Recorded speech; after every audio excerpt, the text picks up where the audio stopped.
आज मैं आपको बताऊं कि मुझे मौका मिला यहाँ हमारे प्रधानमंत्री के घर पे आने का और इनसे बातचीत करने का। तो मैं कोई पॉलिटिकल क्वेश्चंस नहीं लाया हूँ।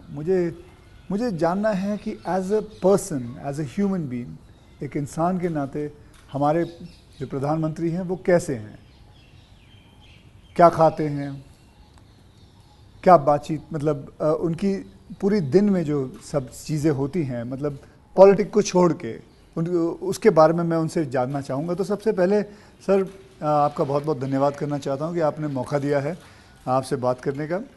मुझे अच्छा लगा कि हम 2400 घंटे राजनीति की बातों में ही उलझे रहते हैं, तो आपने हल्की फुल्की बातें और अपॉलिटिकल बातें करने के लिए इच्छा जताई है। मैं नहीं जानता हूँ दर्शकों को कितनी रुचि होगी, लेकिन ज़रूर मैं खुल कर के बातें बताना पसंद करूँगा। नहीं, बहुत लोग बहुत कुछ जानना चाहेंगे आपके बारे में, क्योंकि आपके पर्सनल मतलब जो लाइफ होती है, कि जैसे कि मैं आपको बताऊं, मेरा ड्राइवर है, उसकी बेटी, मैं उसको पूछ रहा था कि बेटे तो अगर नरेंद्र मोदी जी को, हमारे प्रधानमंत्री को कोई क्वेश्चन पूछना चाहेगी तो क्या पूछना चाहेगी? तो कमाल का सवाल उसने पूछा कि क्या हमारे प्रधानमंत्री आम खाते हैं? ये भी उसका क्वेश्चन है कि आम खाते हैं, और अगर खाते हैं तो क्या काट के खाते हैं या ऐसे गुटली के साथ खाते हैं? मतलब होता है ना, वॉश बेसिन के ऊपर खड़े होके गुटली के साथ आम खाना, उसका मजा ही कुछ और होता है। तो मैं जानना चाहूँगा कि आप आम खाते हो सर? एक तो मैं आम खाता भी हूँ और आम खाना मुझे बहुत पसंद भी है। अच्छा। और गुजरात में आम रस की परंपरा भी है। वो तो बहुत। लेकिन जब मैं छोटा था तो वैसे तो कोई आम वाम खरीदना वरीदना तो हमारे लिए कोई उस प्रकार की कोई लग्जरी हमारे फैमिली थी नहीं। लेकिन कभी खेतों में चले जाते थे तो हमारा देश का जो किसान है बड़ा उदार रहता है। कोई खेत में आकर के खाता है तो कभी रोकता नहीं है, चोरी करता है तो रोकता है। तो आम के पेड़ पर जो पके हुए आम थे वो खाना हमें ज़रा ज़्यादा पसंद था। यानी उतारने के बाद पकाया हुआ नहीं, नेचुरल कोर्स में पका हुआ। और फिर पूरा का पूरा, अच्छा तब तो ये हाइजीनिक की कोई समझ भी नहीं थी कि धोना चाहिए, टिकना करना है, कुछ नहीं समझते थे, ऐसा ही अपना कर लेते थे। लेकिन बाद में जैसे जैसे बड़े तो कई वैरायटियों के विषय में जानने लगे, आम रस खाने की आदत लगी।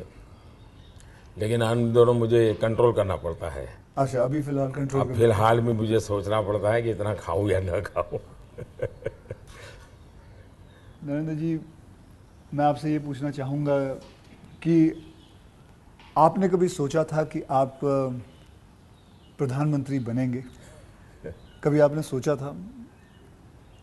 और सोचा भी था तो कौन से साल में, कौन सी उम्र में आपने सोचा था कि मैं इस देश को चलाना चाहूँगा? कभी ऐसा विचार नहीं आया। अच्छा। और सामान्य लोगों के मन में बात गले नहीं उतरती है। शायद जो बन जाते हैं सबके जीवन में ऐसा होगा। मैं नहीं मानता हूँ कि यानी कोई एकदम फैमिली ही उसी प्रकार से बैकग्राउंड वाली हो और किसी के मन में इच्छा जगती हो तो बहुत स्वाभाविक है। वरना मेरा जो फैमिली बैकग्राउंड है उसमें तो अगर मुझे कहीं अच्छी सी नौकरी की भी मिल गई होती तो शायद मेरी माँ अड़ोस पड़ोस के लोगों को गुड़ खिला देती कि चलो भाई बेटे को वहाँ नौकरी मिल गई। क्योंकि उससे ज़्यादा हमने तो कुछ सोचा नहीं था, गांव के बाहर कुछ देखा नहीं था। ये तो ऐसे ही यात्रा चल पड़ी और देश मुझे लेता चला गया। तो अपने आप ही बनते चले गए, सब कुछ जिम्मेवारी आती गई। बहुत ही मतलब नेचुरली रहा है इसमें। वैसे मुझे मेरी दृष्टि से, मेरे व्यक्तिगत जीवन की दृष्टि से अननेचुरल लग रहा है। ओके। क्योंकि मेरा बैकग्राउंड, मेरी दुनिया, आज की जो राजनीति का तौर तरीका, उसमें ये सब बैठता ही नहीं है जी। मुझे भी आश्चर्य हो रहा है कि देश मुझे इतना प्यार कैसे करता है और इतना सारा क्यों मुझे देता रहता है। जहाँ तक मैंने पढ़ा है आप सन्यासी बनना चाहते थे, या आप सोल्जर या आर्मी में जाना चाहते थे, ऐसा कुछ भी था? ये आपकी बात सही है, ये आपकी बात सही है। बचपन में मेरा एक स्वभाव था किताबें पढ़ना, लाइब्रेरी चला जाता था, तो बड़े बड़े लोगों के जीवन पढ़ना ये शौक़ रहता था। कभी फौज वाले यूनिफॉर्म में निकलते थे तो मुझे बड़ा देखता था, कभी बच्चे की तरह खड़े होकर के सैल्यूट कर देता था, मन करता था कुछ ना कुछ। इतने में 1962 का वॉर हो गया, तो हमारे यहाँ से दूर एक महसाना स्टेशन है मेरे गांव से, तो वहाँ स्टेशन पे सब लोग, जो फ़ौज के लोग ट्रेनों में जाते थे, उनका बड़ा सत्कार करते थे, चाय वगैरह, तो मैं भी चला जाता था। तो जा कर के मैं भी वो, तो मुझे बड़ा मज़ा आता था। तो मन पे हो गया कि हाँ, ये देश के लिए जीने मरने वाला रास्ता है। तो कभी उस दिशा में सोचता था। इतने में एक बार मैंने कहीं पढ़ा कि गुजरात में कोई सैनिक स्कूल है, उसमें आप दाखिल हो सकते हैं। तो हमने हमारे उस समय शायद 1 रुपया 2 रुपये से उसका सारा जानकारियाँ मंगवाते थे। अब हमें तो अंग्रेजी आती नहीं थी, तो हमारे मोहल्ले में एक स्कूल के प्रिंसिपल मिस्टर रास विहारी मणियार करके रहते थे, तो मैं उनके पास चला गया। मुझे कभी बड़े व्यक्ति से मिलने से कभी संकोच नहीं होता था, ऐसे ही फिर चला गया मैं बाहर। ये बात सही है कि भीतर मन में था, तो मैं रामकृष्ण मिशन में चला गया। एक स्वामी आत्मस्थानंद जी हुआ करते थे, अभी उनका करीब 100 ईयर उम्र में अभी स्वर्गवास हुआ। तो मैं सीएम बना तो मेरे घर उनको फिर बुलाया मैंने, प्रधानमंत्री बना तो उनके यहाँ चला जाता था। अभी कलकत्ते में अस्पताल में थे तो 2-3 बार हो आया था मैं। तो वो बड़ा बहुत मुझे प्यार करते थे, समझाते थे ज़िंदगी क्या है, टिकना क्या है। रामकृष्ण मिशन आश्रम में कुछ समय रखते थे मुझे। विवेकानंद जी जिस कमरे में रहते थे उसमें मुझे घंटों तक बैठने के लिए मौका देते थे। तो ये सारे नए नए अनुभव होने लगे। फिर हिमालय की दुनिया में चल पड़ा, बहुत कुछ भटका, बहुत कुछ घुमा, दुनिया देखी, और ये सब 18-20 साल 22 साल की उम्र में ही करता रहा मैं। लेकिन कुछ कन्फ्यूज़न भी था, कुछ इरादे भी थे, कोई गाइडेंस भी नहीं मिल रहा था, लेकिन मन में सवाल खुद पैदा करता था, जवाब खुद ढूंढता रहता था। ऐसे भटकता भटकता भटकता यहाँ पहुँच गया। तो आपकी लाइफ को मैं अभी आपकी बात में सुन रहा हूँ, तो मुझे लगता है अगर आप प्रधानमंत्री नहीं होते तो जिस हिसाब से आप बता रहे हो तो सन्यासी ज़्यादा लगते थे, मतलब सन्यासी बन जाते थे अगर आप। वैसे मैं क्या बनता ये कहना अभी कठिन लग रहा है, क्योंकि जो सोचा नहीं वो बन गया। वो तो हमेशा होता है, मेरे साथ भी। मैं भी आपको अगर एक किस्सा सुनाऊंगा तो मेरे साथ भी ऐसा ही कुछ हुआ है। मैं क्या बनने वाला था, मैं एक मार्शल आर्ट का टीचर बनना चाहता था, कहाँ मैं फिल्मों में आ गया और फिल्मों में आते आते हीरो बन गया। मैं आपसे क्या, हमारे प्रधानमंत्री जी को मैं ये जानना चाहता हूँ, गुस्सा आता है? और मतलब क्योंकि देखिए सबको गुस्सा आता है, आई एम श्योर आपको भी गुस्सा आता है। अगर आता भी है तो उस गुस्से में आप क्या करते हो? वो गुस्सा निकालने के लिए किस पे निकालते हो और कैसे निकालते हो? मेरे लिए ये कभी कोई कहेगा कि मुझे गुस्सा नहीं आता है तो बहुत लोग को सरप्राइज होता है। आपको गुस्सा नहीं आता? मैं बताता हूँ। अच्छा। सरप्राइज होता है। इसलिए ये कहना कि राजी नाराजी गुस्सा ये मनुष्य के स्वभाव के हिस्से हैं। अच्छा। जिंदगी उसके बिना हो नहीं, हर प्रकार की चीज़ें हर के अंदर होती हैं। लेकिन जो मेरा 18-22 साल की ज़िंदगी का जो एक बड़ा तबका था, वहाँ जो मेरी ट्रेनिंग हुई उसमें ऐसी बातें थी जिन लोगों से सीखता था कि आपके जीवन में स्वभाव में ईश्वर ने सब दिया है। अब आपको तय करना है कि जो अच्छी चीज़ है उसको बल देते हुए कैसे बढ़ना। तो फिर ये चीज़ें हैं जो नेगेटिविटी लाती है वो रुकती है। मैं कह सकता हूँ कि मैं इतने लंबे समय तक मुख्यमंत्री रहा, इतने समय तक प्रधानमंत्री रहा, लेकिन चपरासी से लेकर के प्रिंसिपल सेक्रेटरी तक मुझे कभी गुस्सा व्यक्त करने का अवसर नहीं आया, कभी नहीं आया। लेकिन मैं आपको बताऊं, बाहर जो आपकी छवि है वो एक बहुत ही स्ट्रिक्ट एडमिनिस्ट्रेटर के नाम पे है। स्ट्रिक्ट अलग चीज़ है। हाँ। मैं स्ट्रिक्ट हूँ, डिसिप्लिन हूँ, लेकिन मैं किसी को नीचा दिखा करके अपमानित करके काम नहीं करता। मैं उसको प्रेरित करता हूँ। कभी कोई चीज़ है तो मैं खुद हेल्पिंग हैंड के रूप में खड़ा हो जाता हूँ। मान लीजिए कोई कोई ड्राफ्ट लेकर के आया, तो एक तो तरीका होता है भाई क्या ले आए हो, दूसरा होता है वाह ऐसा करें ना, ये अपन करें तो कैसा रहेगा, आपको क्या लगता है ये करे तो कैसा होगा। तो क्या होता है मेरी 10 मिनट पहले ही इन्वेस्ट हो जाती है, लेकिन वो मुझे समझ पाता है। तो अगली बार जब वो आता है तो मुझे मेरा समय ही नहीं जाता, वो मेरी कल्पना के अनुसार चीज़ लेकर के आ जाता है। तो एक प्रकार से मैं कोई लेके आता है तो उसमें से सीखता भी हूँ और सिखाता भी हूँ, और मैं अपनी टीम बनाता चल जाता हूँ। तो मेरे प्रेशर हैं, स्ट्रेस हैं, वो नीचे नीचे नीचे डिवाइड होते चले जाते हैं। तो मेरे पास कुछ बचता ही नहीं है। तो मतलब आपको इतना गुस्सा नहीं आता? मैं अंदर तो होता होगा, मैं व्यक्त तो करने से अपने आप को बहुत रोक लेते हो। होता क्या है जी, कभी मान लो एक मीटिंग में आपने गुस्सा कर दिया तो मीटिंग का एजेंडा वगैरह सब छूट जाता है। हर एक के मन पे वो 2-3 मिनट की समय रहता है, वही छाया रहता है, वो बहुत नुकसान करता है जी। तो मैं जैसे मुझे गुस्सा आता है तो मैं आपको बताऊं, गुस्सा एक निकालना बहुत अच्छी बात है। मैं छोटा मुँह और बड़ी बात, मैं आपसे बहुत छोटा हूं, और मैं कहूँगा कि आप है ना गुस्से को जो है अंदर ना रखें, उसे निकालें। जैसे मैं निकालता हूँ, क्या करता हूँ, एक बॉक्सिंग बैग घर पे रखा हुआ है, जितना हो सकता है सुबह 4:30-5 बजे मार लेता हूँ और अपना गुस्सा निकाल लेता हूँ, और फिर थक हार के बस, या कभी समुद्र किनारे चला जाता हूँ और जोर से चीखता हूँ, कोई भी नहीं होता है। नहीं, इसके लिए एक अलग तरीका है। अच्छा, मन की स्थिति के लिए। ओके। एक तो होता है चेहरे पर, बॉडी पे गुस्सा आना और शब्दों में व्यक्त होना। दूसरा होता है आपके इमोशंस को। मैं एक अपने अंदर एक चीज़ डेवलप की थी, ऐसी कोई घटना है जो मुझे पसंद नहीं आई है और मेरा मन करता है कि ऐसा क्यों हुआ। कभी होता था मेरे साथ ऐसा क्यों हुआ, कभी होता था मैंने ऐसा क्यों किया, मुझे ऐसा नहीं करना चाहिए था। और कभी ईगो बीच में आता है तो मैं व्यक्त भी नहीं करता हूँ भाई आई एम सॉरी, मेरे से ये गलती हो गई, मनुष्य है। तो मैं क्या करता था, अकेला कागज़ लेकर के बैठता था, उस सारी घटना का वर्णन लिखता था, कैसे हुआ, क्या हुआ और मैंने क्या किया, क्यों किया, खुद ही। और उसमें जस्टिफाई करने की कोशिश नहीं करता था। फिर उसको मैं फाड़ करके फेंक देता था, पढ़ता भी नहीं था दोबारा। फिर भी मेरा मन शांत नहीं होता था, पूरी कथा दोबारा लिखता था, 3 पेज, 4 पेज, 5 पेज, उसमें उस सारे घटनाक्रम को डाल के पूरे पेपर पे रख देता, फिर से एक बार जीवंत कर देता था। हाँ। इससे क्या होता था कि वो चीज़ें, मेरी जो इमोशंस है उस कागज़ के अंदर आकर के फिर वो जल जाती थी।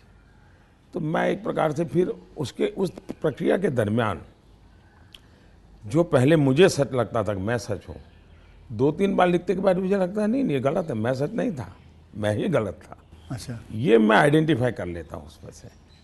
तो मतलब ये आपका तरीका है? हाँ, ये आप लेकिन अब वो नहीं रहा, इतना समय नहीं है। अच्छा, यानी मैंने अपने आप को ट्रेन उस प्रकार से किया था। से इतना बड़ा आपका घर है, जैसे मैं अपने घर पे अपनी माँ के साथ रहता हूँ, आपका मन करता है सर आपकी माँ, आपके भाई, आपके सारे जितने भी रिश्तेदार हैं आपके साथ घर पे रहें? पहला है कि अगर मैं पीएम बनकर के घर से निकला होता तो स्वाभाविक रूप से मेरा मन रहता है कि भाई सब वही रहे। मैं एक ज़िंदगी की बहुत छोटी आयु में सब कुछ छोड़ चुका हूँ, बहुत छोटी आयु में। मन नहीं करता माँ, बहुत छोटी आयु में छोड़ दिया। ओके। छोड़ दिया, उसके कारण वो ज़िंदगी ऐसी थी जो टोटली डिटैच बन गई है। और इसलिए जिसको कहे लगाव, मोह, माया, क्योंकि मेरी वो जो ज़िंदगी में जो घर छोड़ करके निकल गया था, वो जो ट्रेनिंग हुई वो उस प्रकार की हुई, और उसके कारण एक अवस्था के बाद छोड़ना है तो मुश्किल जाता है। उस समय जब छोड़ा तब तकलीफ हुई होगी, लेकिन अब ज़िंदगी वो बन गई। लेकिन फिर भी कभी माँ को बुला लिया था मैंने, कुछ दिन उनके साथ बिताए थे। अच्छा। मैंने, पर फिर भी जैसे मेरी माँ मुझे कहता है भाई तुम मेरे पीछे क्यों समय ख़राब करते हो, और मैं यहाँ क्या करूँगी तुम्हारे साथ रह के। मैं अपना चली जाती हूँ, मैं अपने पुराने गांव के जो लोग हैं कभी यहाँ मिलने आते तो बातें होती है, अपनी बातें होती, तुम्हारे साथ मैं क्या बात करूँ। तो स्वाभाविक है किसी का मन मेरे साथ नहीं लगेगा। तीसरा, मैं भी समय नहीं देता, जितने दिन माँ यहाँ रही मैं अपनी शेड्यूल में ही लगा रहता था, तो एक आध बार साथ में खाना खा लेता था। फिर मुझे भी कभी पेन होता था कि मैं रात को 12 बजे आता हूँ तो माँ को दुख हो रहा है कि ये क्या कर रहा है। मुझे अभी भी याद है, मैं आपसे जब पहली बार आपसे जब मैं मिला था तो मैं गुजरात में आपसे पहली बार मिला था जब आप वहाँ सीएम थे। तो उस वक्त एक या दो मतलब मैंने आपको एक दो चुटकुले सुनाए थे और आपने भी मुझे एक चुटकुला सुनाया था। तो मैं ये जानना चाहता हूँ कि आपका ह्यूमर अब प्रधानमंत्री बनने के बाद इंटैक्ट है?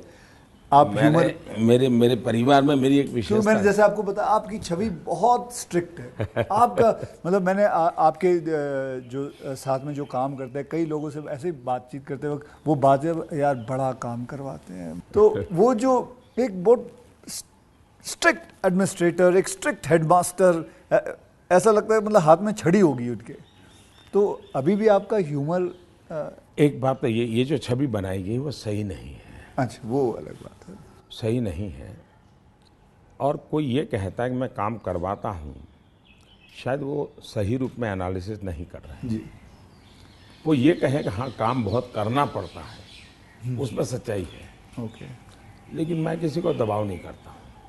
लेकिन वो जब खुद मुझको देखते हैं, पहले जैसे ऑफिस से आमतौर पे प्रधानमंत्री 6-7 बजे निकल जाते थे, दोपहर में भी 1-2 घंटे वो ऑफिस में नहीं रहते थे। मैं सुबह से जाता हूँ, देर रात तक बैठता हूँ, तो वो भी देखते हैं कि भाई ये खुद मेहनत करते हैं। तो फिर उनको लगता है कि ये कोई हमसे मजदूरी नहीं करवाते, वो खुद बैठते हैं। तो कोई काम है तो मैं रात को 11 बजे फ़ोन करूँगा, अरे भाई उसका क्या हुआ, तो उनको लगता है ये अभी भी काम कर रहा है। तो एक प्रकार से एक टीम का स्पिरिट बन जाता है, एक वर्क कल्चर आप डेवलप करते हैं। मेरे आसपास में एक वर्क कल्चर डेवलप होता है और वो मैं खुद काम करता रहता हूँ, उसके कारण होता है। स्ट्रिक्टनेस, डिसिप्लिन थोपने से नहीं आती है, क्योंकि मैंने ह्यूमन रिसोर्स डेवलपमेंट में ही अपनी ज़िंदगी खपाई है।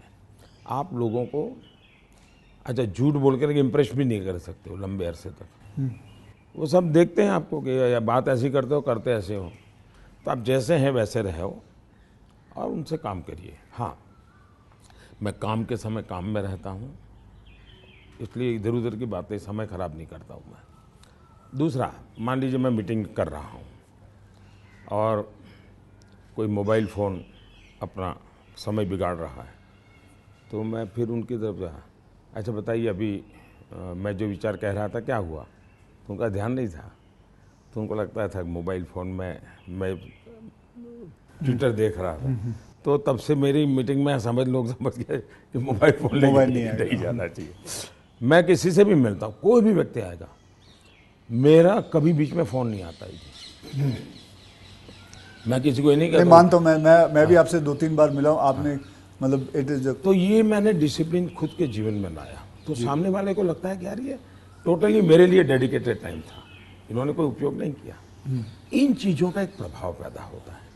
जहाँ तक ह्यूमर का सवाल है, मेरे परिवार में हमेशा एक कल्पना थी, कभी पिताजी राजी नाराज़ी हुए हो, कभी छोटी मोटी हो, तो हमेशा मैं पूरे माहौल को एक आधे मिनट में हल्का कर देता था। ये मेरा एक स्वभाव था। आज भी मुझे वो करने का मज़ा आता है, शब्दों से खेलना वगैरह। पर अब क्या हो गया है जी, हर चीज़ के अलग अर्थ निकाले जाते हैं, आधा अधूरा वाक्य उठा करके उछाल दिया जाता है। तो अब डर लगता है कि कहीं जा कर के, इरादा वो नहीं होता है, हंसी मजाक कहावत सब होना चाहिए, लेकिन अब दुरुपयोग हो जाता है तो डर लगता है। आज ये सोशल मीडिया की वजह से लोग कोई भी शब्द कोई भी उल्टा सीधा करवा सोशल मीडिया के बजाय टीआरपी वाले, परेशानी टीआरपी वाले करते हैं। तो आप जरा अपना ह्यूमर को बचा के रखते हो, लेकिन अपने दोस्तों के साथ आपके जो दोस्त हाँ, वो तो आज भी चलता है जी। मेरी कैबिनेट मीटिंग का ब्रीफिंग होता है, तो मेरे जो जूनियर अफसर हैं, वैसे वो बेचारे संकोच करते हैं, क्योंकि उनके लिए पीएम जो एक ऑरा बना हुआ है दुनिया में, वो तो बड़ा अलग है। मैंने वो ऑरा रखा नहीं है, मैं दोस्ताना करता हूँ, तो मैं उनको चुटकुले सुनाता रहता हूँ कभी कभी। तो ऑपोजिशन पार्टी में आपके कोई दोस्त हैं? बहुत दोस्त हैं, बहुत अच्छे दोस्त। आप अभी भी उनके साथ कभी चाय पीना? बहुत अच्छे दोस्त हैं हम लोग, साल में 1-2 बार साथ खाना भी खाते हैं। अच्छा। हाँ, अब खैर वो फॉर्मल होता है, क्योंकि लेकिन हम तो कहते हैं, कैमरा में देखते हैं, हम तो मीडिया के सामने, मीडिया जो दिखाती है हम तो वही देखते हैं, हमको तो पता ही नहीं एक होता बहुत ये। पहले की बात है, जी। तब तो मैं मुख्यमंत्री भी नहीं था, नहीं किसी काम से मैं शायद पार्लियामेंट गया था, और गुलाम नबी आज़ाद और मैं बड़े दोस्ताना अंदाज में गप्पे मार रहे थे। फिर हम बाहर निकलते तो मीडिया वालों ने पूछा, कह रहे यार आप लोग इतने पक्के दोस्त। तो मारते हो, फिर तुम तो बोले आरएसएस वाले हो, ये गुलाम नबी से तुम्हारी दोस्ती कैसे है? हाँ। तो फिर गुलाम नबी ने अच्छा जवाब दिया। हम दोनों खड़े थे, वो कहा देखो भाई, बाहर जो आप लोग सोचते हो ऐसा नहीं है, शायद एक फैमिली के रूप में हम लोग जितने जुड़े हुए हैं सभी दल के लोग, हाँ। वो शायद बाहर कल्पना नहीं कर सकते। आपको हैरानी होगी, और वैसे मैं ये बोलूँगा तो चुनाव में मेरा नुकसान भी हो सकता है लेकिन ये ममता दीदी हाँ। साल में आज भी मुझे एक दो कुर्ते वो खुद सिलेक्ट करने जाती है, और मेरे लिए एक दो कुर्ते भेजती है। अच्छा। हाँ। that is something very big to know about. Sir अच्छा, वो मिठाई भी, बांग्लादेश के प्रधानमंत्री हैं शेख हसीना जी, तो मेरा दौरा हुआ तो ऐसे ही बंगाली मिठाइयों की चर्चा चली, तो आज भी वो साल में 3-4 बार कोई न कोई बंगाली नई मिठाई होगी तो स्पेशली ढाका से मुझे भेज देती। अच्छा, वहाँ से। हाँ, स्पेशली बड़ा आग्रह करके। तो ममता दीदी को पता चला तो वो भी साल में 1-2 बार मेरे लिए कुछ न कुछ बंगाली मिठाई जरूर भेज देती है।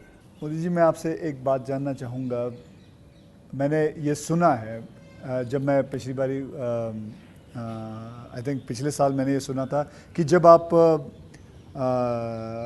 गुजरात के सीएम से आप निकल के आप प्राइम मिनिस्टर जब बने थे, तो आपकी जो जमा पूंजी थी आपके बैंक में करीबन 21 लाख रुपए थे, और वो 21 लाख आपने अपने स्टाफ की बच्चियों के नाम पे एफडी या उनको बांट दिए थे।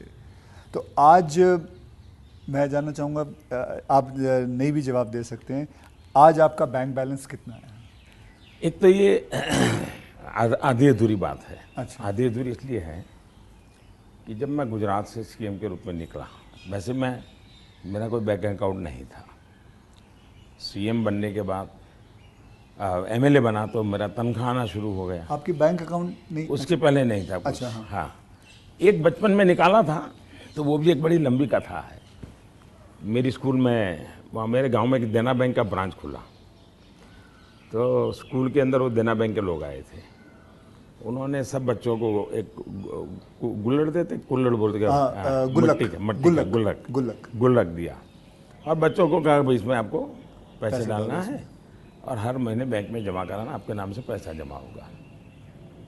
तो हमने भी बैंक अकाउंट उसमें खुलवा दिया। अब हमारे गुल्लक में तो कुछ आया ही नहीं। अच्छा। आने वाला कुछ था ही नहीं, तो क्या आएगा? तो हम तो कभी पैसा जमा नहीं कराया। अब गांव छोड़ के चले गए हम, बैंक में हमारा अकाउंट बना रहा, तो उनको हर साल वो कैरी फॉरवर्ड करना पड़ता था, लिखा पढ़ी करनी पड़ती थी। तो वो मुझे ढूंढते रहते थे कि इसका बैंक अकाउंट बंद करना है, इसको बुलाए कहाँ से। तो शायद 30-32 साल तक वो बना रहा, और उनको कहीं पता चला बाद में कि मैं अब पॉलिटिक्स में हूँ, तो बैंक वाले मेरे पास आए, बोले साहब जरा सिग्नेचर कर दीजिए, आपका एक बचपन का बैंक अकाउंट पड़ा हुआ है, हमको बंद करना है। अच्छा। तो मेरी बैंक अकाउंट से दुनिया ये रही। लेकिन जब मैं सीएम बना, एमएलए बना, तो फिर जो वेतन मिलता है वो आना शुरू हो गया, तब बैंक अकाउंट खुल गया। मैंने तो कभी वो देखा नहीं है, मेरा स्टाफ देखता था। जब मैं निकला वहाँ से, तो मैंने हमारे अफसरों को बुलाया, मैंने कहा भाई ये मेरा तो है नहीं, मैं ले जाके क्या करूँगा, मुझे तो कोई उपयोग है नहीं, तो मैं ये दे देना चाहता हूँ। तो उन्होंने कहा कि भाई ऐसा मत कीजिए। मैंने कहा भाई मैं करूँगा क्या इसे ले जा कर के। तो खैर अफसर लोग मेरी इज्जत करते थे, तो ज़्यादा बहस नहीं की, चले गए। शाम को एक सीनियर अफसर को लेकर के आए मिलने के लिए।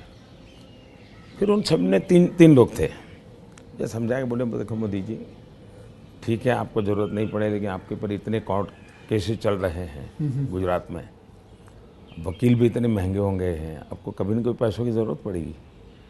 अब पद पर तो कब रहोगे, कितना रहोगे आप, और बाद में बोले कोई नहीं देगा आपको। तो हमारी प्रार्थना है कि ऐसा मत कीजिए। तो मैंने कहा क्या करूं? बोले ठीक है, आपकी इच्छा है तो कुछ हिस्सा दीजिए। तो उसमें से मैंने फिर 21 लाख रुपया दिया। अच्छा, उसमें से? हाँ, ओके। मेरे अपने जेब से दे दिया। और मैंने कहा कि ये जो हमारा सेक्रेटरीट है उसमें जो ड्राइवर है, हाँ, प्यून है, उनकी खास करके बच्चियाँ, उनको ये शिक्षा दीक्षा के लिए खर्च करना। अभी वो फाउंडेशन शायद बनाया हुआ है गुजरात सरकार ने, और उसमें से वो मदद कर भी रहे हैं। फिर वहाँ मुझे एक सरकार की तरफ से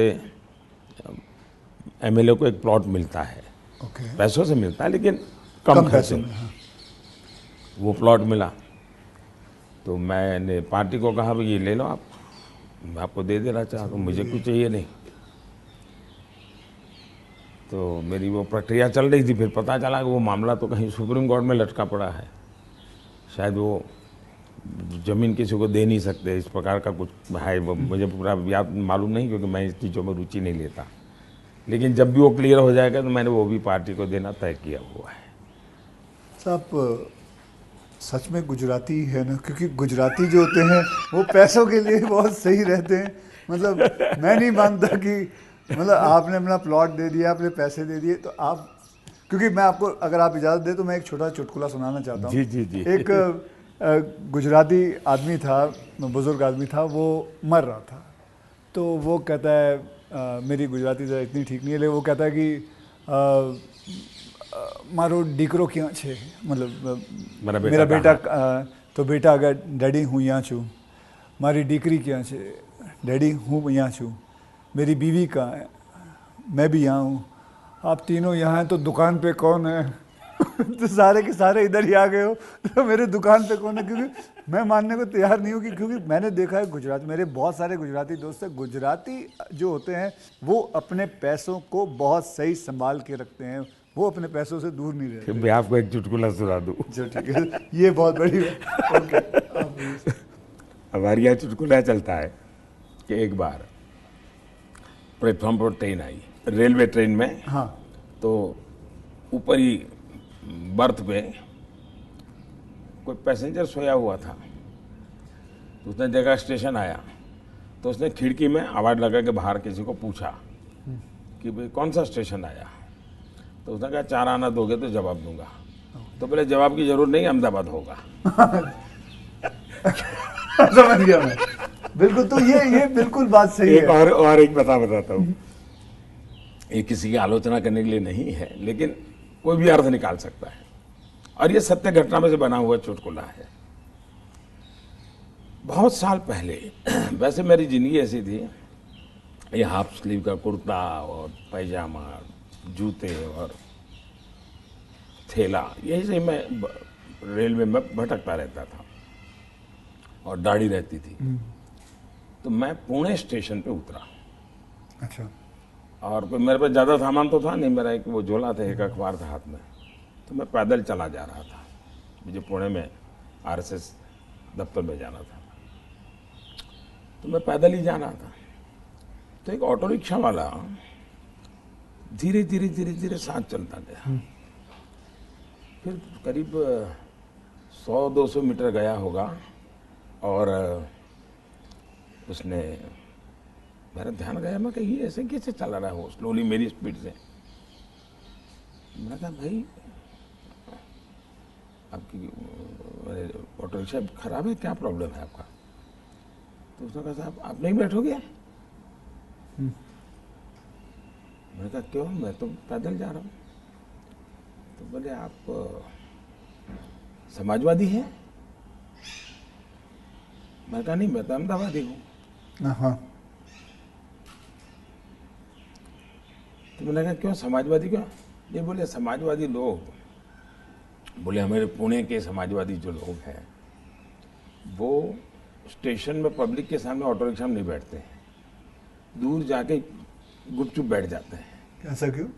लोगों को इम्प्रेशन रहे कि वो मेहनत करते हैं, सादगी वाले हैं। ओके, अच्छा। तो बोले मुझे भी लगा शायद आप समाजवादी हैं, तो औरों की तरह आप भी थोड़ी देर के बाद बैठ जाओगे। तो बोले इसलिए मैं चल रहा था। तो जब उसने मुझे पूछा आप समाजवादी हो, तो मेरा तुरंत जवाब था मैं अहमदाबादी हूँ। आइए सर, एक थोड़ा चलते चलते बात करें आपसे। सर, आपसे मैं पूछना चाहता हूँ कि अगर आपको कभी एक अलादीन का चिराग मिल जाए और जिन कहे कि आपके 3 विशेस हैं, तो वो आपके 3 विशेस क्या होंगे? देखिए, अलाउद्दीन चिराग मुझे मिल जाए और सचमुच में उसके पास ताकत होगी, जी। तो मैं उसे कहूँगा कि तुम जितने भी ये समाजशास्त्री हैं या जो एजुकेशनलिस्ट हो, उनके दिमाग में भर दो कि भावी पीढ़ी को ये अलाउद्दीन चिराग वाली कथा सुनाना बंद करें कि ऐसा कोई अलाउद्दीन होता है और वो इच्छाएं पूरी करता है। मैंने कहा उसको मेहनत करना सिखाओ। मैं कभी एक्सपेक्ट नहीं कर रहा था आप ये जवाब दोगे। मुझे लगा आपको ये 3 विशेस आप सोचोगे कि क्या है 3 विशेस, लेकिन ये एक बहुत ही सही तरीका है। आलसपना जो होता है वो यही चीज़ों से आता है। यार, आई विश मुझे ये मिल जाए, बैठे बैठे मिल जाए। तो ये जो आपने जो किया हुआ है, ये जो कहा हुआ है, बिल्कुल सही कहा हुआ है। ये मूल तो है बाहर से आई हुआ चिंतन है जी, मैंने रिसर्च नहीं किया है। हाँ, हाँ। ये हमारे यहाँ मूल चिंतन ऐसे नहीं है। मूल चिंतन तो हमारे यहाँ परिश्रम का है जी। हमारे यहाँ ये नहीं है कि भाई ऐसे ही कुछ आकर के कोई दे देगा, ऐसा नहीं है जी। एक ना एक दिन तो सभी को रिटायर होना होता है, आपको भी रिटायर होना पड़ेगा। तो आपने कभी पोस्ट रिटायरमेंट प्लान सोचा है कि आपने जब ये सब कुछ ख़त्म हो जाएगा, मतलब आप पॉलिटिक्स से संन्यास ले लेंगे, तो आपके आगे जाके आपने क्या करना है? एक बड़ा पोस्ट इंटरेस्टिंग रिटायरमेंट। चीज़ बताता हूँ आपको। जी। हम लोगों की एक मीटिंग थी इनर सर्कल की। अटल जी थे, आडवाणी जी थे, राजमाता सिंधिया जी थी, जी। सिकंदर बख्त साहब थे, प्रमोद महाजन भी थे, और उसमें सबसे छोटी आयु का मैं रहता था। तो बातें चली, उसमें से ऐसे ही अभी मीटिंग शुरू होना बाकी था, ऐसे गप्पे चल पड़े कि भाई रिटायरमेंट के बाद क्या करेंगे। तो सबने कुछ न कुछ अपना बताया। प्रमोद महाजन इसको बड़ा लोगों को खुद करके निकालते थे। अच्छा, प्रमोद जी की व्यक्तित्व की विशेषता थी, उनका जीवन बड़ा विविधताओं से भरा था। अनेक प्रकार की एक्टिविटी से वो अपने आप को जोड़े रखते थे। मुझे पूछा, मैंने कहा भाई मेरे लिए तो बड़ा कठिन है, क्योंकि मुझे कुछ नहीं आता है। मैंने कभी इस सारी चीज़ों में सोचा ही नहीं। मैंने तो जब जो जिम्मेवारी मिले उसी को जिंदगी माना है। जिम्मेवारी ही मेरी जिंदगी है। अच्छा। और इसलिए मुझे कल्पना ही नहीं होती है कि मेरे इसमें समय बिताने के लिए कुछ करना पड़ेगा, मुझे अपने आप को एंगेज रखने के लिए कुछ करना पड़ेगा। और इसलिए मैं कभी नहीं मेरे मन में विचार आया और न ही मैं सोचता हूँ। और मुझे पक्का लगता है शरीर का कण कण और जीवन का पल पल किसी न किसी मिशन में ही खपाऊंगा। ये आपने सोचा हुआ है? ये शायद सोचना नहीं है जी, मेरे पास इसके सिवाय कुछ मुझे पर कौशल्य ही नहीं है। मैं जिस हिसाब से आप बताते हो कि मुझे लगता है आप ज़िंदगी में, मतलब जब सीएम से यहाँ जब पीएम बने थे, तो मैं ये जानना चाहूँगा कि सबसे वैल्यूबल चीज़ आप क्या लेके आए थे यहाँ, इस घर के अंदर सबसे वैल्यूबल चीज़ आपकी क्या रही थी? अगर मैं, वैसे ये पूरी बातचीत आपने पहले ही मुझे कहा कि भाई मैं तो कोई राजनीति की चर्चा करना नहीं चाहता, नहीं। लेकिन कुछ मात्रा में मैं ये कह सकता हूँ कि प्रधानमंत्री बनते समय शायद और प्रधानमंत्रियों को ये बेनिफिट नहीं मिला है जो मुझे मिला है। देश में इतने प्रधानमंत्री हो गए जी। इतने प्रधानमंत्रियों को ये बेनिफिट नहीं मिला है जो मुझे मिला है। वो ये है कि मैं लंबे अरसे तक मुख्यमंत्री रह के आया हूँ और मैं गुजरात का लॉन्गेस्ट सर्विंग चीफ मिनिस्टर था। चीफ मिनिस्टर होने के नाते आपको बारीकियों से जुड़ना पड़ता है, बारीकियों से काम करना पड़ता है। आपको इश्यू आपके सामने सीधे आते हैं, सॉल्यूशन आपको सीधा करना पड़ता है।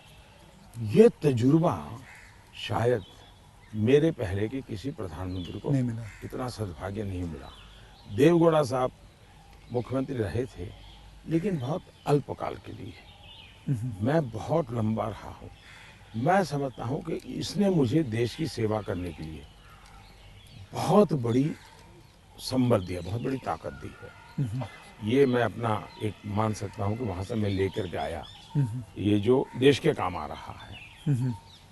आप जैसे मैं जानता हूँ, जैसे मैं आपके एक स्टाफ मेंबर से भी बात कर रहा था, आप 3 या 4 साढ़े 3 घंटे ही सोते हैं। मतलब 7 घंटे तो सोना एक अमूमन एक शरीर को चाहिए चाहिए, आप 3.5 घंटे ही सोते हो, ये 4 बात घंटे ये सोते बात आपकी सही है। मेरे जो जितने मेरे साथी हैं, मेरे जानने वाले लोग हैं, या हमारे जो अब सरकार में आया हूँ तो डॉक्टर भी रहते हैं, उन सबका मेरे से एक ही आग्रह रहता है कि मेरी नींद में बढ़ाऊं। राष्ट्रपति ओबामा जब मुझे मिले तो वो भी सबसे पहले मेरे से इसी के में उलझ गए। बोले मोदी जी क्यों ऐसा करते हैं आप? बोले मैं, हम दोनों अच्छे दोस्त हैं जी। तू तारी करके बुलाते हैं एक दूसरे को। तो तू ऐसा क्यों करता है जी? तुझे आज पता नहीं है, ये तेरा नशा है काम का, तुम करते रहोगे लेकिन तुम अपना नुकसान कर रहे हो। और वो जब भी मिलते हैं कि तुम मेरी बात मानते हो कि नहीं मानते हो, कि नींद बढ़ाई कि नहीं बढ़ाई। अब पता नहीं मेरा एक बॉडी साइकिल ऐसा हो गया है। मतलब आपको नींद आती ही नहीं है 3.5-4 घंटे के बाद? नहीं, नींद जो है मेरी इतने कम समय में पूरी हो जाती है। स्ट्रेस की वजह से तो आप उठ नहीं जाते हो कि अब मुझे काम नहीं करना नहीं है? नहीं नहीं नहीं, मैं इतना नॉर्मली देखा है आपने कि कोई भी व्यक्ति उठता है तो हाथ पैर इधर उधर करता है, आंखें ऐसे ऐसे करता है। मेरा कुछ नहीं, आंख खुलती है, फ्रिक्शन ऑफ सेकंड मेरा पैर जमीन पे होता है, मैं उठ जाता हूँ उससे। हाँ, उठता मैंने बिस्तर पे उठता वैसा नहीं, बिस्तर से भी बाहर होता बाहर हूँ हो मैं। जाता है। अब ये हो सकता है वो मेरी जो 18-22 साल के कालखंड में जिस जिंदगी को मैं जी रहा था जी। उसमें से शायद ये डेवलप हुआ है। अब वो मेरे शरीर का वो हिस्सा बन गया है। तो अच्छा। लेकिन मैं, जैसा आपने कहा रिटायर होने के बाद क्या करोगे, तो पहला काम मैं नींद कैसे बढ़ाऊं इस पर सोचूंगा। कहाँ बैठोगे आप? आ जाओ। आज आपके सारे कागज पड़े हैं अच्छा, शायद। कोई बात नहीं, आ जाओ। तो आपको कभी, मैं ये जानना चाहूँगा, वैसे कई लोग जानना चाहेंगे कि नरेंद्र मोदी जी को जब जुकाम लगता है तो वो क्या लेते हैं? आप हैरान होंगे, मैं बहुत ही, फिर वही कहूँगा, मैं ऐसी कठिन जिंदगी जी करके आया हूँ। तो डॉक्टर क्या होता है, ये महंगी दवाइयाँ क्या होती हैं, सोफिस्टिकेटेड क्या होता है, वो सब आप आयुर्वेदिक पे बहुत विश्वास करते मैं हैं? बताता हूँ। आयुर्वेद के बजाय कैसी जिंदगी है। अब आप जब पहाड़ चढ़ते हैं तो पैर तो दर्द करते ही हैं, कितनी आदि हो, लेकिन ऊंचाइयों पर जाते हो तो अब जो अकेला इंसान है वो क्या करेगा? मालिश वालिश वाले को तो कुछ नहीं कर रहा, पैसे बोला वैसे किसी तो को होते नहीं है, क्या फिजियोथेरेपी नहीं करा सकता, हाँ। मसाज नहीं करवा सकता। अब मैं क्या करता था जी, मेरे कंधे पे हमेशा एक ये जो असम का गमछा होता है ना, हाँ। ये गमछा मेरे पास रहता था ऐसा। तो मैं जैसे उसको ऐसे पैर पे बांध देता था पूरा, और बीच में एक छोटी लकड़ी तोड़ करके पैर से लगा देता था। फिर इसको मैं कर्व करता था, अच्छा। तो प्रेशर आता था। ऐसा पूरे बॉडी को मैं अपना मसाज खुद ऐसा तरीका रखता था मैं। तो ऐसी चीज़ें मैं इवॉल्व करता था अपने लिए। मैं बहुत साल पहले कैलाश यात्रा पे गया था पैदल। टोटल यात्रा करीब 1000 किलोमीटर का था, पैदल गया। कुछ और भी लोग थे, बड़े धनी लोग भी वहाँ कभी कभी यात्रा में आते थे। अब बहुत बड़े बड़े महंगे वो चमड़ी बचाने के लिए सब लेकर के आए हुए थे। मेरे पास तो कुछ था, मेरे पास कैस्टर ऑयल था, और वो भी रॉ, सीधा वो घानी से निकाला हुआ। हाँ। तो उसकी स्मेल भी बहुत ख़राब होती है, तो मैं उसी को लगाता था। अब ये लोग 5वें 6ठे दिन मुंह नहीं धो सकते थे, क्योंकि उनकी चमड़ी जल करके चीर करके लटक गई थी। तो वो बड़े परेशान रहते थे। तो मुझे कुछ नहीं होता था, बोला मैं तेज तर्रार रहता था। तो मुझे पूछने लगे कि आप क्या करते हो? बोला कहा कुछ नहीं भाई, कैस्टर ऑयल लगाता हूँ मैं। तो रात को हम जब पहाड़ चढ़ करके रात्रि मुकाम होता था, ये मेरे पास आ जाते थे। हर कोई एक एक बूंद कैस्ट्रोल में से ले जाता था। जुकाम होता है तो मैं गर्म पानी पूरा समय पीता हूँ। गर्म पानी, गर्म पानी, उसमें दूसरा कोई शहद या कुछ? कुछ नहीं, सिंपल गर्म पानी। दूसरा, हो सके तो फास्टिंग करता हूँ। अच्छा। फास्टिंग यानी एकदम से सिवाय पानी कुछ नहीं, एक दो दिन 24 घंटे 48 घंटे, ज़्यादा नहीं करना पड़ता। तीसरा, ये सरसों का तेल होता है, उसको थोड़ा गर्म करके रात को 2-3 बूंद डाल देता हूँ। जलन बहुत होती है, लेकिन ये मेरा 1-2 दिन में क्लियर कर देता है। तो ऐसे ही जीने की आदत है। मैं कुछ चीज़ें करता हूँ, वो मैं पूछना चाहूँगा आपसे। मैंने चीज़ फॉलो की है जिसको कहते हैं कि 7-12-5 × 40, यानी 7 बजे मैं ब्रेकफास्ट कर लेता हूँ, 12 बजे मैं अपना लंच खा लेता हूँ और 5 बजे डिनर खा लेता हूँ। और × 40 यानी कि जब भी एक गस्सा खाता हूँ उसे 40 बार चबाना है। तो ये मैंने अपने शास्त्रों में पढ़ा है, कई लोगों से बात की है, तो आप इससे सहमत हैं? बिल्कुल सहमत हूँ, और ये बिल्कुल सही रास्ता आपने चुना हुआ है। हमारे देश में मूल आदत यही है। हाँ, ये वेस्टर्न जो वर्ल्ड आया, उसने फिर धीरे धीरे इसमें ये बदलाव किया कि लोग, वरना हमारा किसान आज भी गांव में सूर्यास्त के पहले, नहीं लेना सर? मैं नहीं लेता जी, नहीं, सूर्यास्त के पहले थैंक यू। खाना खा लेता है। और दिन में भी आपने देखा होगा, किसान सुबह एक प्रकार से, वो किसको आप नाश्ता कहते हैं, लेकिन एक्चुअली उसका वो लंच जैसा ही होता है। हाँ, वो काफ़ी मात्रा में बड़े बड़े रोटी और सब्जी या चटनी कुछ लेकर के खेत चला जाता है। दिन में थोड़ा सा लेकर के उसकी पत्नी सर पे कुछ रख करके जाती है। वो पूरा भोजन नहीं होता है, हाँ, हाँ। थोड़ा होता है। ये आज भी हमारे देश में परंपरा है ये। आपका एक फैशन स्टेटमेंट बहुत बढ़िया है, मतलब दाढ़ी वाड़ी एकदम सही किया हुआ। और मतलब कभी कभी मैं देखता हूँ आप हाफ स्लीव कुर्ता पहनते हैं, ज़्यादा करके हाफ स्लीव कुर्ता पहनते हैं। तो ये जो फैशन, ये जो है, ये जो आपकी जो शेविंग और ये सब, क्या ये मतलब फैशन जो है ये आपने खुद ने किया है या आपने किसी को? आपने बहुत अच्छा सवाल पूछा।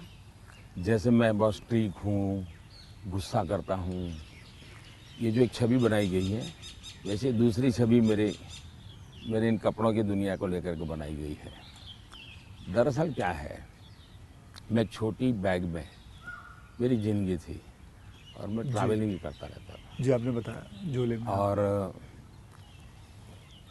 तो मैं देखता था कि एक तो मैं कपड़े खुद धोता था। सीएम बना तब तक मैं कपड़े खुद धोया हूँ। ओके। कभी मैंने कपड़े, तो फिर मैंने कैसे सोचा कि लंबी बाहें रखता हूँ तो मुझे इतना ज़्यादा धोना पड़ता है। दूसरा मेरे बैग में वो जगह ज़्यादा लेता है, तो मैंने खुद नहीं काट दिया था। अच्छा, वो जगह ज़्यादा लेता है इसलिए आपने इसको मैंने काट दिया था। ओके। अब वो बात वो फैशन पर गया जी। ये बात सही है कि मैं ढंग से रहना, ये मेरी प्रकृति थी। शायद एक कारण ये भी था कि गरीबी के कारण कभी कभी इन्फीरियरिटी फील होती थी लोगों के बीच में। तो उसको ओवरकम करने के लिए शायद साइकोलॉजी पढ़ी होगी बचपन में, ऐसा मुझे लगता है। तो मैं क्या करता था, अब हमारे घर में वो प्रेस करने के लिए तो कुछ था नहीं, तो मैं ये बर्तन का जो लोटा रहता है उसमें कोयला भर देता था, गर्म कोयला, और उसी से कपड़ों को प्रेस करता था और पहन के जाता था। लेकिन जूते नहीं थे। तो मेरे एक मामा एक दिन आए घर पे, तो पता नहीं उनका मन कर गया, तो उन्होंने मेरे लिए जूते ला दिए। तो एक कैनवास के सफ़ेद जूते आए ना जी, हाँ, छोटे से, शायद उस समय तो 8-10 रुपये मिलते होंगे, वो ले आए। तो मैंने देखा थोड़े दिन में तो वो गंदे होना शुरू हो गए। तो मैं क्या करता था, क्लासरूम में सब बच्चे चले जाते थे, मैं रुका रहता था, और टीचर जो ब्लैक बोर्ड पे लिखता है ना, तो बाद में जो छोटा चॉपस्टिक का टुकड़ा रह जाता है वो ऐसे ही फेंक देता है। हाँ हाँ हाँ हाँ हाँ। तो मैं उसको इकट्ठा करता था, वो चॉपस्टिक के टुकड़े, वो ले आता था और हर दिन सुबह चॉपस्टिक जूतों पे लगा देता था। हाँ हाँ हाँ, मैं समझ गया। और डेली ये मैंने कई बार आपसे मिला हूँ, आप घड़ी जो है हाँ।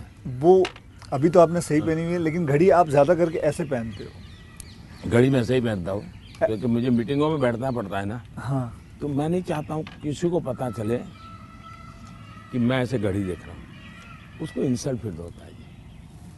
अच्छा, तो मैं उसके सम्मान के लिए हमेशा कॉन्शियस रहता हूँ कि ऐसे चोरी छुपे से घड़ी देख लेता हूँ।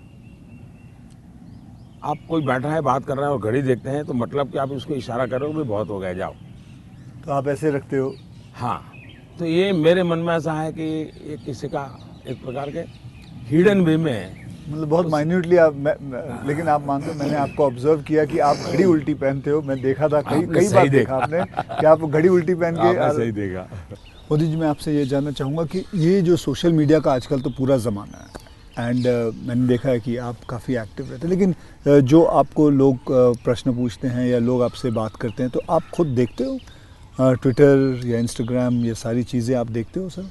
मैं आप ज़रूर देखता हूँ और एक प्रकार से उससे मुझे बाहर की बहुत प्रकार की जानकारियाँ मिलती हैं जी। और मैं आपका भी ट्विटर देखता हूँ और ट्विंकल खन्ना जी का भी ट्विटर देखता हूँ। और कभी कभी तो मुझे लगता है कि वो जो मेरे पर गुस्सा निकालती है ट्विटर पे, तो उसके कारण आपके पारिवारिक जीवन में बड़ी शांति रहती होगी। उनका पूरा गुस्सा मेरे पर निकल जाता होगा। हाँ। इसलिए आपको बड़ा आराम रहता, सुकून मिलता होगा। तो मैं आपके लिए इस प्रकार से काम आया हूँ, खास करके ट्विंकल जी के लिए।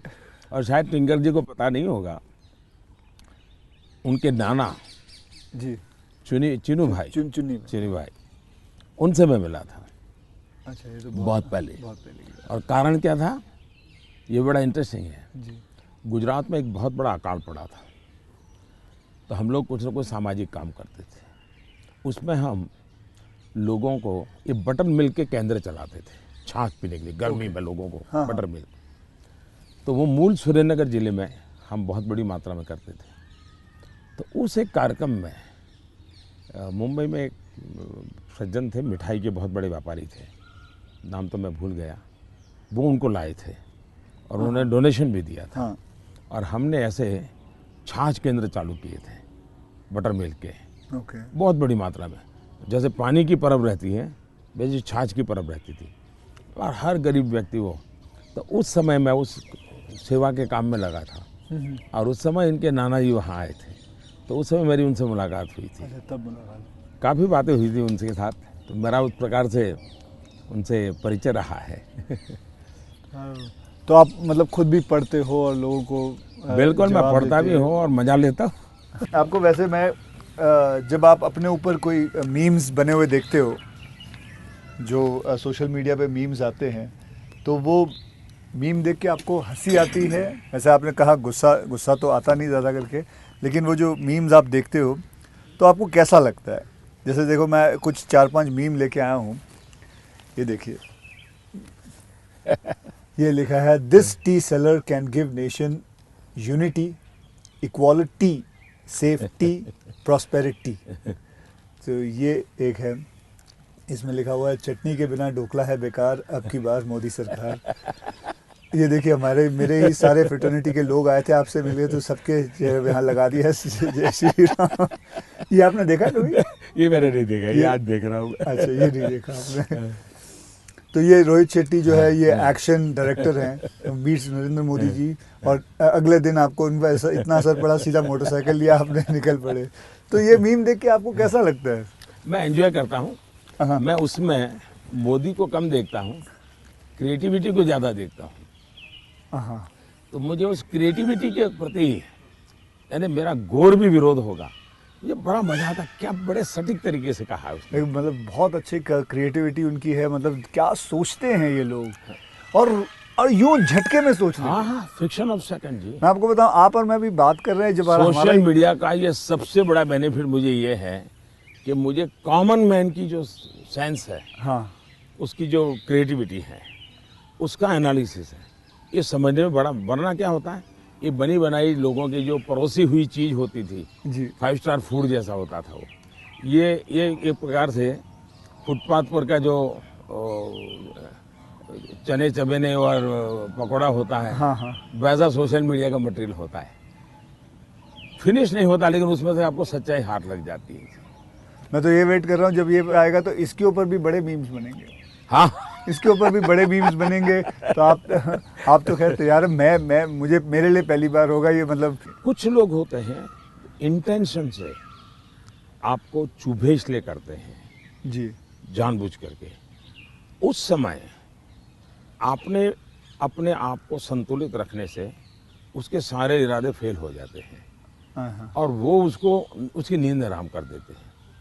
अगर आप उसको रिएक्ट करते हैं, रिस्पॉन्ड करते हैं, तो उसको मजा आ जाता है। लेकिन देखा छोड़ दिया तो उसकी नींद खराब है। मैंने इतनी मेहनत की, इतना मोदी जी के बाल नोचने वाली चीज की, मोदी को कोई हो ही नहीं रहा है, तो वो परेशान हो जाता। हाँ, फिर वो अपना बंद भी कर देता है थोड़ी देर बाद। ये भी बात सही है। बस सर, आपसे बात करके मुझे बहुत बहुत मज़ा आता है। आपसे मैं 2-3 बार पहले भी मिल चुका हूँ और आज मुझे मौका मिला है आपसे वार्तालाप करने का, आपसे बातचीत करने का, तो बहुत अच्छा लगता है। As a human being and not as a prime minister, as a human being you are a lovely person, you are a person जिसने ज़िंदगी में सब कुछ देखा है, झेला है, पाया है और खोया भी है, और सैक्रिफाइस आपकी ज़िंदगी के, मैं ये मेरा एनालिसिस है जो मैं आपसे अभी बात करके मेरा एनालिसिस है कि आपकी ज़िंदगी के आपने बहुत सैक्रिफाइसेस भी किए हैं। So we are glad, I am glad that मुझे ये मौका मिला है आपसे बातचीत करने का। क्या आप मंथली आपकी जो सैलरी में से कुछ आप अपनी माता जी को भेजते हैं? ऐसा है कि हमारी माता जी खुद मुझे देती है आज भी। अच्छा, वो भेजती हैं? आज देती है, देती नहीं। जब भी मिलने जाऊंगा तो ₹1.25 वो पक्का मेरे हाथ में देती है आज भी।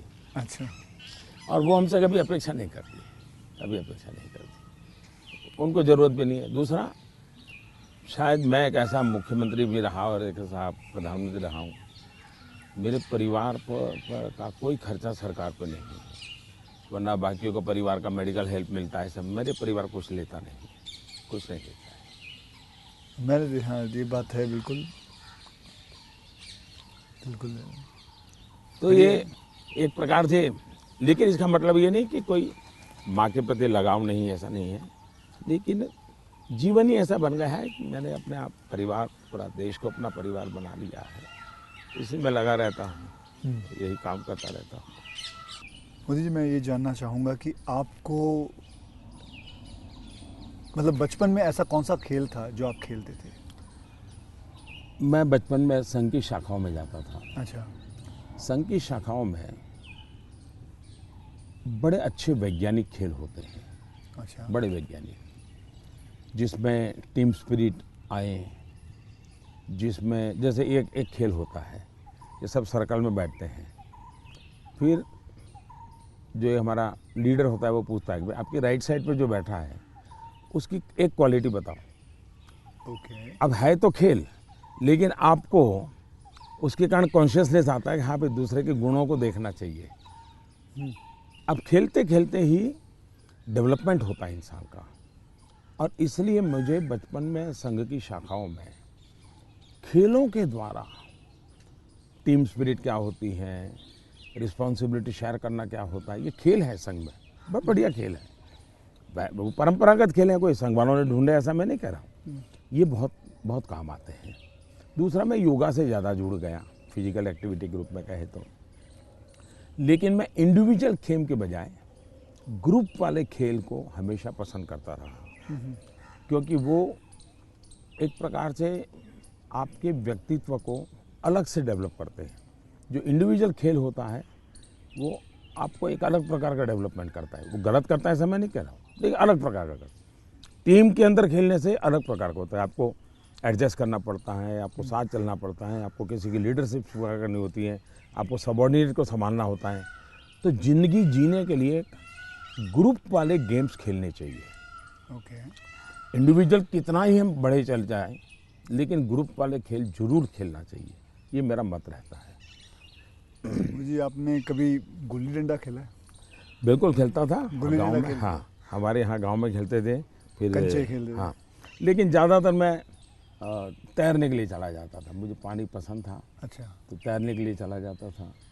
दो कारण थे, एक तो मेरे परिवार के सारे कपड़े मैं धोता था, परिवार के सभी सदस्यों के। अच्छा। तो तालाब में ही पानी था, तो हम तालाब में चले जाते थे, तो उसके कारण स्वाभाविक मेरा स्विमिंग सीख गया, तो मैं बहुत घंटों तक स्विमिंग कर लेता था। हाँ। तो मेरे शरीर के जो अगर मूलभूत कहें कि डेवलपमेंट, बॉडी डेवलपमेंट जिसको कहें, वो शायद स्विमिंग से हुआ है। वो गांव वाला स्विमिंग जो जी समझ गया। अपने गांव में तालाबों में, नहर हो गई, तालाब हो गया वहाँ हाँ, की। उसी में। मुझे अभी याद है आपका, मैंने एक यूनाइटेड नेशन में एक पहली जो स्पीच देखी थी आपकी, आई थिंक 2014 में दी थी। मैं प्रधानमंत्री बना और सितंबर में गया था, सितंबर में गए थे। तो आपने जब आपने इतने सारे स्पीचेस दिए हैं हिंदुस्तान में, तो वो आपका पहला स्पीच था जो वर्ल्ड वाइड पूरी दुनिया। तो वर यू नर्वस? क्या मेरे प्रधानमंत्री नरेंद्र मोदी जी नर्वस थे उस दिन? मेरा प्रॉब्लम ओवर कॉन्फिडेंस का है। अच्छा, उल्टा था? उल्टा था। और हुआ क्या कि मैंने मन में सोचा था कि ये मेरा फ्रेमवर्क रहेगा बोलने का। जब जहाज़ में यहाँ से जा रहा था, हमारे अफसरों ने मुझे ब्रीफिंग भी किया था। जब मैं अमेरिका पहुँचा तो हमारी फॉरेन मिनिस्टर सुषमा जी, उनकी मीटिंगें ज़्यादा होती थी, तो उनको पहले जाना पड़ता है, तो पहले गई हुई थी। तो पहुंचने के बाद ही मेरा कोई दूसरे दिन कार्यक्रम था, तो मेरा नेचर है, मैं होटल से उतरता हूं तो पहले मीटिंग ही कर लेता हूं। तो ब्रीफिंग के लिए सब बैठे थे, तो सुषमा जी ने पूछा कि साहब आपका भाषण वगैरह, मैंने कहा कर लेंगे, क्या है। तो वो अड़ गई। उन्होंने बड़ा आग्रह नहीं कि बोले साहब ऐसा नहीं चल सकता। अच्छा, अफसर लोग बोल नहीं पाते थे मुझसे, किसी ने मुझे कहा भी नहीं था। बोले यहाँ एक्सटेम्पो भाषण नहीं करना चाहिए, बोले लिखित स्पीच होना चाहिए। मैंने कहा मैं तो न किसी को लिखने के लिए कहा है, न मैंने लिखा है, मैं तो हर जगह वैसे ही करता हूँ। खैर काफ़ी दिन हमारी आधा घंटा तक बहस होती रही, लेकिन उन्होंने बिल्कुल पकड़ कर कहा नहीं साहब इसमें आपकी नहीं चलेगी, आपको मानना पड़ेगा। तो मैंने कहा क्या करेंगे ये? तो मैंने कहा मैं अपना बता देता हूँ मुझे क्या बोलना है। तो मैंने वहीं पर उस दिन मैंने कहा इसके आधार पर आप बना दीजिए। फिर वो स्पीच तैयार हुई। अब मुझे स्पीच प्रॉब्लम नहीं था, पढ़ना ही प्रॉब्लम था। मतलब पढ़ना यानी पढ़ कर के बोलना, वो मैंने कभी आपको देखा मुझे नहीं। बहुत दिक्कत होती है जी, बहुत दिक्कत होती है। मेरा थॉट प्रोसेस इतना तेज चलता है। तो मेरा वो पहला भाषण जो है, हाँ, वो पढ़ कर के मैं किया हुआ हूँ, यानी एक्चुअली पढ़ रहा हूँ मैं। आपने देखा होगा मेरे हाथ में कागज है। तो ये अच्छा, सबसे पहले मुझे नेपाल प्रधानमंत्री बनने के बाद तो वहाँ भी मैं एक्सटेम्पो बोल दिया था, और वो भाषण आज भी मशहूर है जी। आज भी मशहूर है भाषण। नेपाल में पहला भाषण था। तो एक्सटेम्पो वाला भाषण आपका हमेशा, मैंने कभी वैसे देखा नहीं तो आपको। मेरे लिए फिर वो ये इस प्रकार की जो मीटिंगें होती हैं उसमें ये बहुत आवश्यक हो गया। बाद में मुझे भी ध्यान में आया कि भाई ये देश का मसला होता है, कोई इधर उधर शब्द न चला जाए। तो फिर खैर मुझे उस डिसिप्लिन को फॉलो करना चाहिए। लेकिन मेरे पहले भाषण का मेरा अनुभव ये है। अच्छा, फिल्में देखते हैं? अभी नहीं देख पाता हूँ। लास्ट फिल्म कौन सी देखी? लेकिन मेरे गांव में एक थिएटर था जी। और मेरा एक दोस्त था दशरथ करके, उसके पिताजी थिएटर के बाद सिंह चना बेचते थे। अच्छा। और हम गांव वाले उनको लक्ष्मण भाई थिएटर वाला बोलते थे। वो बेचते थे तो चना से, तो उनसे हमारा परिचय था।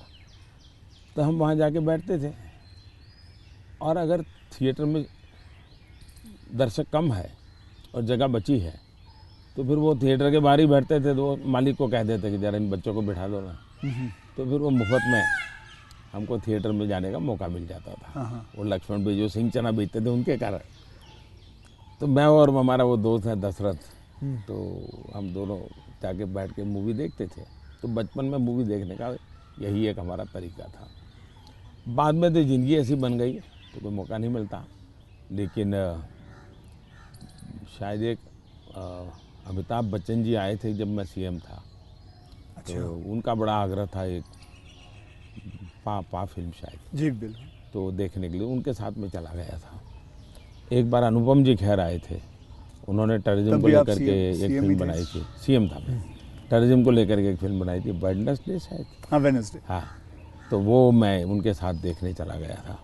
तो ऐसा कुछ हुआ है, लेकिन वो भी ज़्यादा लेकिन अब पीएम बन के बिल्कुल नहीं, अब तो आपके वक्त भी नहीं मिलता, बिल्कुल नहीं कर पाया, अब आपने बिल्कुल नहीं कर पाया।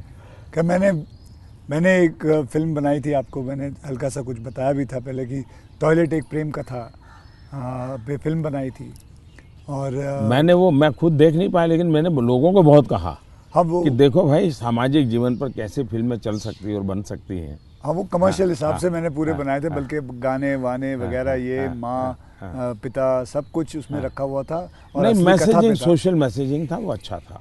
हाँ तो लेकिन खैर वो तो मैंने रियल लाइफ में किया था, लेकिन आपने रियल लाइफ में करीबन 9 करोड़ से भी ज़्यादा टॉयलेट्स बनाए हैं, तो ये तो मतलब ऐसा कैसा हो गया जैसे कि आपने जैसे ही आप प्राइम मिनिस्टर बने तो सबसे पहले आपने स्वच्छता के ऊपर बात की, टॉयलेट्स के ऊपर बात की, तो आपको वो डर नहीं लगा कि आप पहली बार मतलब आप प्राइम मिनिस्टर बन रहे हैं और सबसे पहला मतलब द फर्स्ट फ्यू मुद्दा इसी पे रखा हुआ है, स्वच्छता पे रखा हुआ है, स्वच्छता आपके लिए बहुत मायने रखती है?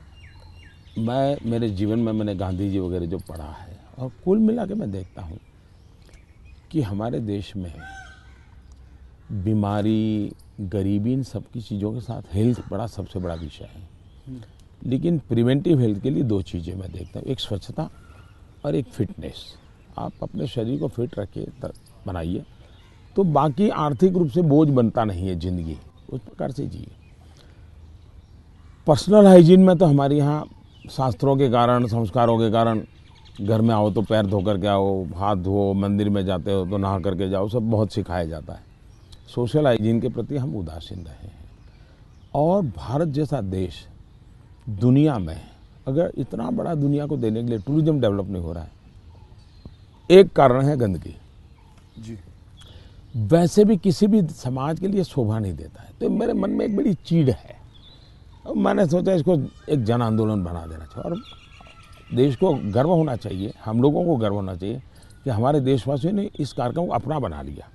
और ये 9 करोड़ टॉयलेट बन जाना, 2014 के पहले 38% रूरल सैनिटेशन था, 98% हो गया। मतलब देश तैयार था, और मुझे खुशी है कि देश ने किया है। मैं तो कौन होता हूँ करने वाला जी, देश ने चीज़ को उठा ली। आप एज अ प्राइम मिनिस्टर आप कभी चिल एकदम आराम करते हैं, मतलब कुछ आराम से बैठ के यूं बैठे हैं गार्डन में सोच रहे हैं, बस ऐसे ही कुछ नहीं, चिल आउट के लिए मेरी एक आदत है, मुझे अब कर नहीं पाता हूँ, लेकिन मेरा बड़ा स्वभाव रहा है। एक तो मुझे सुबह 5 बजे चाय पीने की आदत है, बिना शक्कर। चीनी में लेता नहीं, हाँ चीनी लेता नहीं हूँ। अच्छा, नहीं लेते? मुझे कोई प्रॉब्लम नहीं है, लेकिन आदत नहीं लेता हूँ।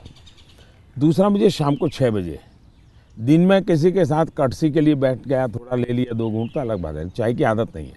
लेकिन शाम को 6 बजे मुझे चाय की आदत है, ऐसा लगता है मेरी बॉडी रिक्वायर कर रही है। लेकिन वो मुझे तब मज़ा आता है, मैं छत के नीचे नहीं हूँ, सीधा आसमान से मेरा संपर्क होना चाहिए, खुले में बैठा हूँ, अकेला बैठा हूँ, और वहाँ आराम से चाय पीता हूँ। ये मुझे बहुत पसंद आता है। और वो जगह कौन सी है? यहाँ यहाँ भी मैं कर लेता हूँ, और मेरे ऑफिस के उसमें भी कर लेता हूँ। अच्छा। लेकिन जो साउथ ब्लॉक का ऑफिस है वहाँ संभव नहीं है।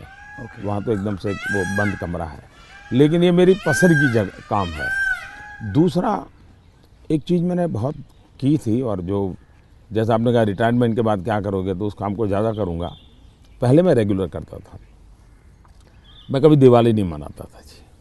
अच्छा। नहीं, मैं दिवाली में 4-5 दिन कहीं चला जाता था, और 5 दिन के लिए मेरी जो रिक्वायरमेंट रहती थी, पानी वगैरह वो साथ ले लेता था, और वो भी मैं उठा के ले जाकर उतना ही। और मैं पहले रिसर्च करके रखता था, कहीं जंगलों में कोई जहाँ इंसान न हो, लेकिन पीने के लिए शुद्ध पानी अवेलेबल हो, ऐसी जगह ढूंढता था, और वहाँ जाके मैं रहता था। कभी पेड़ के नीचे, क्या कोई खंडहर कोई मिल गया तो उसमें पड़ा रहता था। अच्छा उस समय में तो टीवी वगैरह तो थे ही नहीं, रेडियो भी मैं साथ नहीं रखता था, ना अखबार न कुछ नहीं, कागज पेन भी नहीं, किताब भी नहीं, कुछ नहीं। और 5 दिन मैं ऐसे ही अकेला रहता था, प्रकृति को देखना। एक प्रकार से मेरा वो कार्यक्रम का नाम था, मैं मुझसे मिलने जाता हूँ। ओके, मैं मुझसे मिलने जाता हूँ, ऐसा ही मेरा, वो मेरी ज़िंदगी में बहुत बड़ी ताकत देने वाली चीज़ है।